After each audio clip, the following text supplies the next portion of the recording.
Shalom, bersama Yohanes di sini dan selama 10 menit ke depan mari kita bersama-sama merenungkan kebenaran firman Tuhan. Terlebih dahulu mari kita berdoa.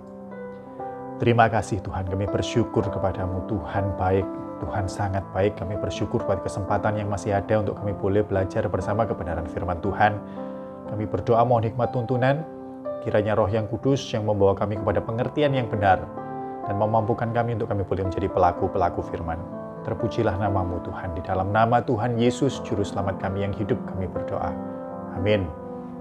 Puji Tuhan, mari kita buka bersama-sama dalam Efesus pasal yang ke-6. Kita baca sekali lagi Efesus pasal yang ke-6, mulai ayat yang ke-5 sampai ayat yang ke-9. Efesus 6 ayat 5 sampai 9. Hai hamba-hamba, taatilah Tuanmu yang di dunia dengan takut dan gentar, dan dengan tulus hati, sama seperti kamu taat kepada Kristus. Jangan hanya di hadapan mereka saja untuk menyenangkan hati orang, tetapi sebagai hamba-hamba Kristus yang dengan segenap hati melakukan kehendak Allah, dan yang dengan rela menjalankan pelayanannya seperti orang-orang yang melayani Tuhan dan bukan manusia. Kamu tahu bahwa setiap orang, baik hamba maupun orang merdeka, kalau ia telah berbuat sesuatu yang baik, ia akan menerima balasannya dari Tuhan. Dan kamu tuan-tuan, perbuatlah demikian juga terhadap mereka dan jauhkanlah ancaman. Ingatlah bahwa Tuhan mereka dan Tuhan kamu ada di sorga dan ia tidak memandang muka. Dalam kesempatan yang lalu kita sudah belajar bersama-sama tentang peran, tentang tanggung jawab orang-orang yang sudah menjadi manusia baru di dalam Kristus. Apa peran mereka, apa tanggung jawab mereka dalam hubungan, dalam relasi, di ruang lingkup pekerjaan.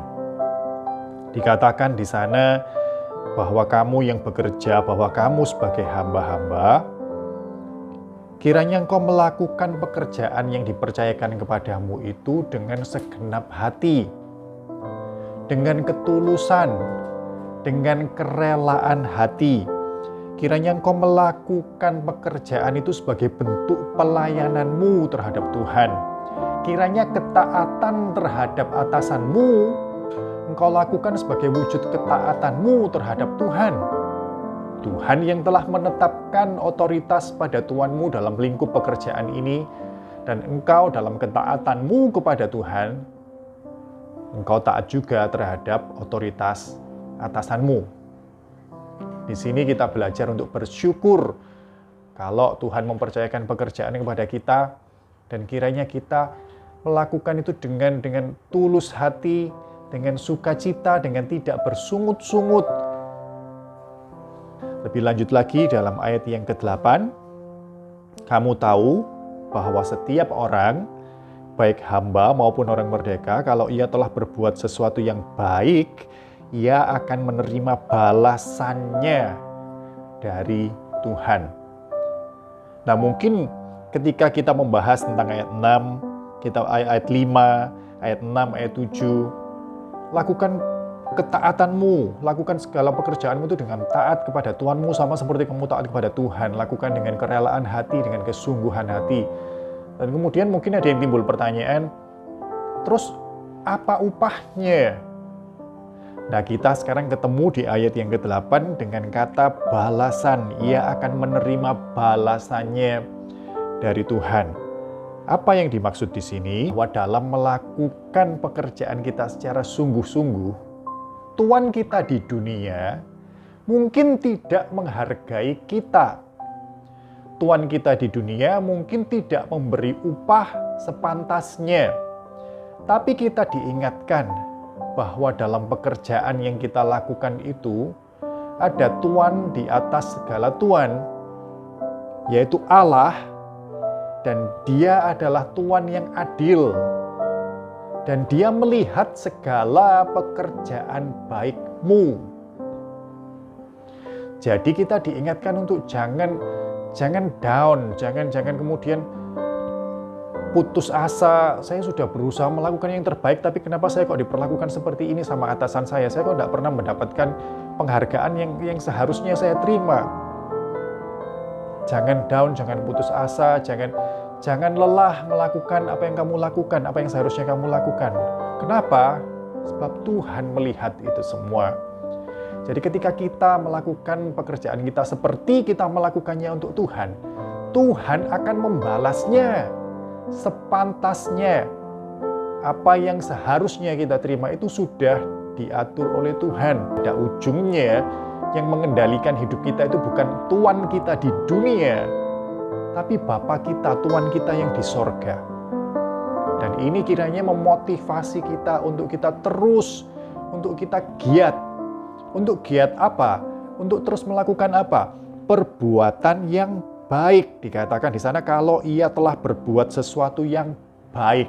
Pekerjaan yang kita lakukan, dalam ruang lingkup profesi kita, walaupun itu bukan pekerjaan yang religius gitu ya, bukan dalam ruang lingkup religi gitu, dalam pekerjaan yang sekuler, di sana kita tetap diingatkan ada nilai-nilai yang Tuhan tanamkan yang harus kita lakukan. Dan satu nilai yang diingatkan pada kita di sini adalah nilai kebaikan. Lakukan perbuatan yang baik. Saat kamu melakukan perbuatan yang baik, dikatakan di sana Tuhan itu yang ngatur balasannya kepada kamu.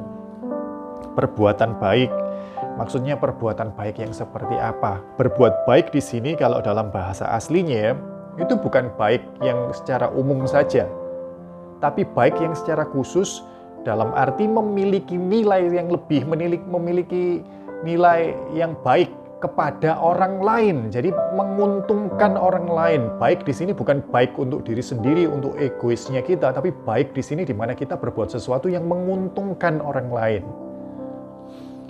Kita diingatkan dalam Galatia pasal yang ke-6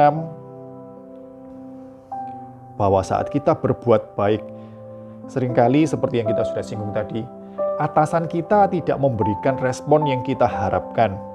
Kita merasa kemudian sia-sia saya berbuat baik, sia-sia saya melakukan pekerjaan saya dengan baik. Galatia pasal 6 menguatkan kita seperti ini. Di ayat yang ke-9. Galatia 6 ayat 9 dan 10. Janganlah kita jemu-jemu berbuat baik. Karena apabila sudah datang waktunya kita akan menuai jika kita tidak menjadi lemah. Karena itu, selama masih ada kesempatan bagi kita, marilah kita berbuat baik kepada semua orang, tetapi terutama kepada kawan-kawan kita seiman. Dalam kesempatan kali ini kita diingatkan bahwa dalam pekerjaan kita, jangan jemu berbuat yang baik. Lakukan ketulusan, lakukan pekerjaanmu dengan ketulusan, lakukan pekerjaanmu bukan untuk cari muka, tapi didasari hati yang tulus, hati yang rela, ketaatan kepada Tuhan yang wujud lewat ketaatan kepada atasan di pekerjaan kita. Lakukan itu terus, walaupun mungkin atasanmu lupa memberi yang pantas, tidak memberi yang imbalan yang pantas atas yang usaha yang kau lakukan di pekerjaanmu. Jangan jemu-jemu berbuat baik, karena dalam pekerjaan yang baik yang kamu lakukan yang menguntungkan sesama itu, untung bagi dirimu itu sudah dijamin sama Tuhan. Kiranya firman Tuhan boleh menguatkan kita, menggiatkan kita, menyemangatkan kita kembali untuk kita menjalani pekerjaan kita sebagai kesempatan untuk kita memuliakan Tuhan. Kita mau melakukan pekerjaan yang baik, yang olehnya kiranya orang di sekitar kita boleh memuliakan Bapa yang di surga. Kiranya Roh Kudus yang memampukan kita. Mari kita berdoa bersama-sama.